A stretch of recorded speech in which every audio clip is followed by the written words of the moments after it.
Hayatın bazen neden alt üst olduğunu hiç düşündün mü?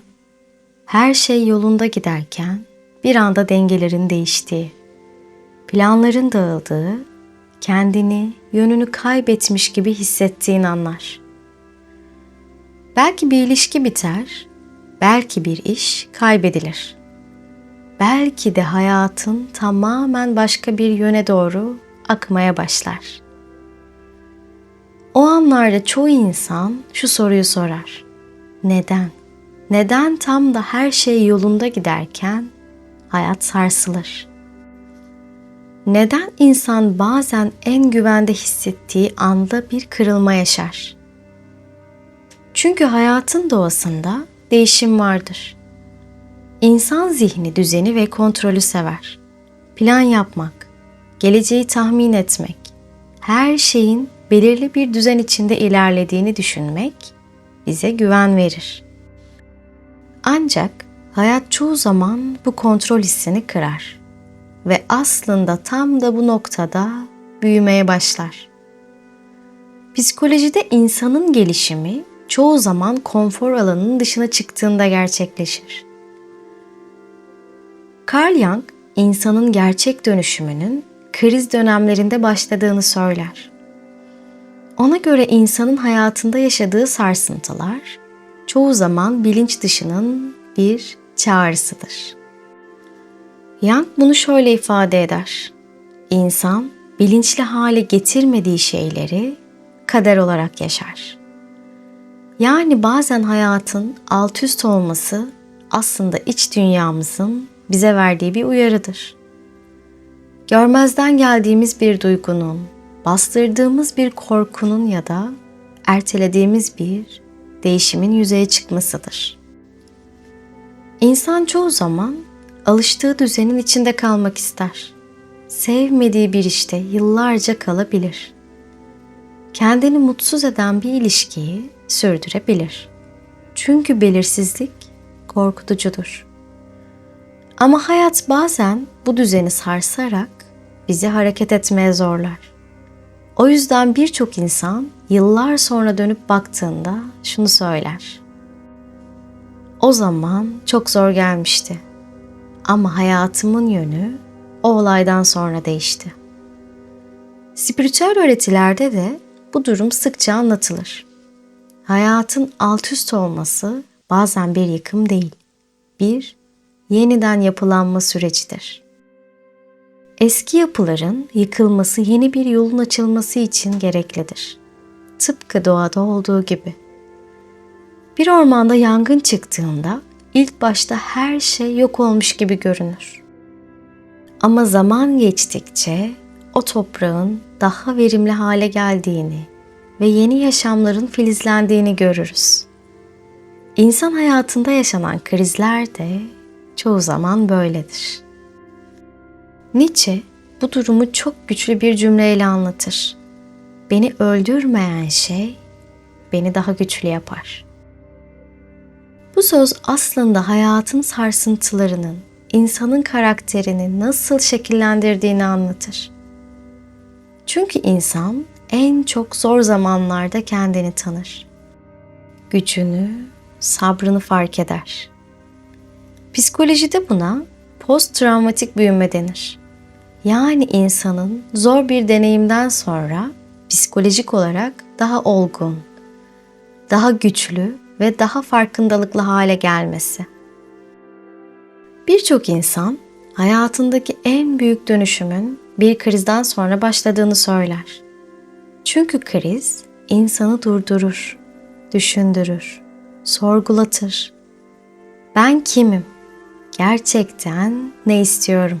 Gibi sorular ortaya çıkar.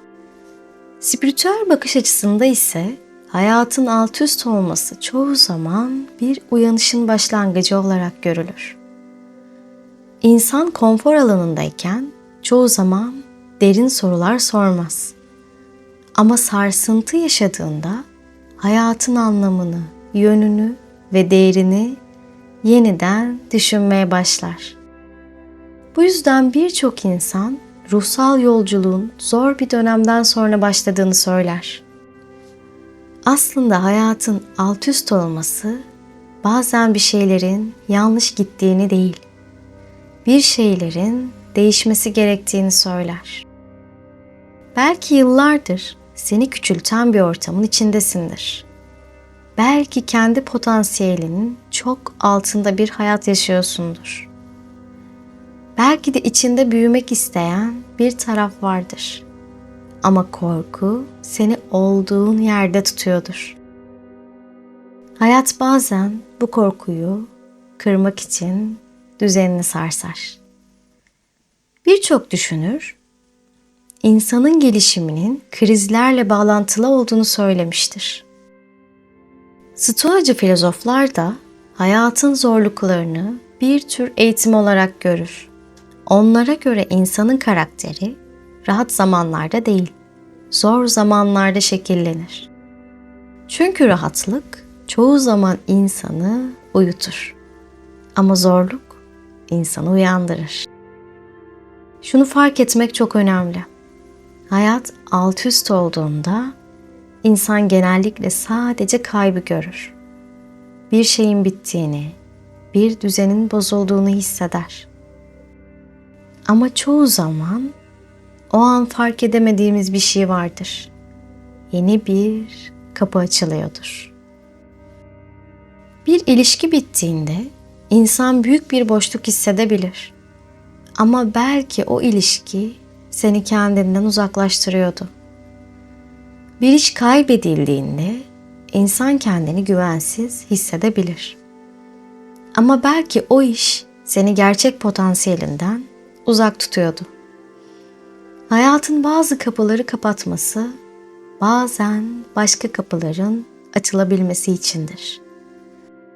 Bu noktada önemli olan şey direnmemektir. İnsan zihni kontrolü kaybetmekten korkar.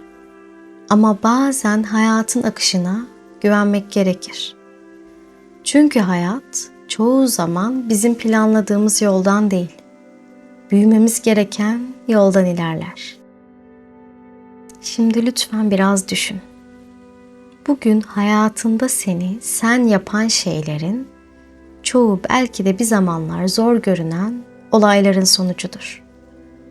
Belki bir ayrılık seni daha güçlü yaptı. Belki bir başarısızlık sana yeni bir yol gösterdi. Belki de bir kriz seni gerçekten kim olduğunu keşfetmeye götürdü. İnsan çoğu zaman hayatın alt üst olmasını bir felaket olarak görür. Ama bazen bu bir yeniden doğuş sürecidir. Tıpkı bir tohumun toprağın altında parçalanması gibi. Tohum kırılmadan filiz çıkmaz. Dışarıdan bakıldığında o kırılma bir yok oluş gibi görünür. Ama aslında yeni bir yaşamın başlangıcıdır. İnsan hayatındaki kırılma anları da çoğu zaman böyledir.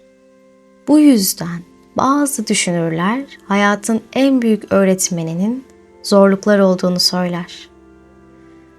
Çünkü zorluklar insanı daha bilinçli, daha farkında ve daha güçlü hale getirir.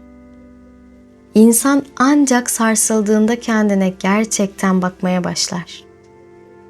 Ve belki de bu yüzden hayat bazen alt üst olur. Çünkü insanın içindeki potansiyel bazen sadece bir sarsıntıyla uyanır. Belki hayat seni cezalandırmak için değil, seni olduğundan daha büyük bir versiyonuna taşımak için sarsıyordur. Belki de şu an yaşadığın şey bir son değil, bir dönüşümün başlangıcıdır. Çünkü hayatın en büyük paradokslarından biri şudur. İnsan bazen kaybettiğini düşündüğü anda aslında kendini bulmaya başlar. Ve belki de tam bu noktada şu soruyu sormak gerekir. Eğer hayatın alt üst olmasaydı gerçekten değişir miydin? Gerçekten yeni bir yol arar mıydın? Gerçekten kendini keşfeder miydin? Bazen hayatın sarsılması bir ceza değil, bir davettir. Daha bilinçli bir hayata, daha gerçek bir kendiliğe ve daha derin bir farkındalığa yapılan bir davet. Bu yüzden yaşadığın zorlukların ortasında bile şu ihtimali hatırlamak gerekir. Belki de hayatında olan hiçbir şey tesadüf değildi. Belki de şu an yaşadığın kırılma, seni olman gereken yere götüren bir dönüş kapısıdır. Ve belki de bu yüzden bazı insanlar hayatın en zor dönemlerinden geçtikten sonra şunu söyler: İyi ki o günler olmuş. Çünkü bazen hayatın alt üst olması, hayatın seni yeniden kurma şeklidir. Ve tam da bu noktada insanın aklına şu söz geliyor: nereden biliyorsun hayatının altının üstünden daha güzel olmayacağını? Dinlediğiniz için teşekkür ederim. Sevgiyle kalın.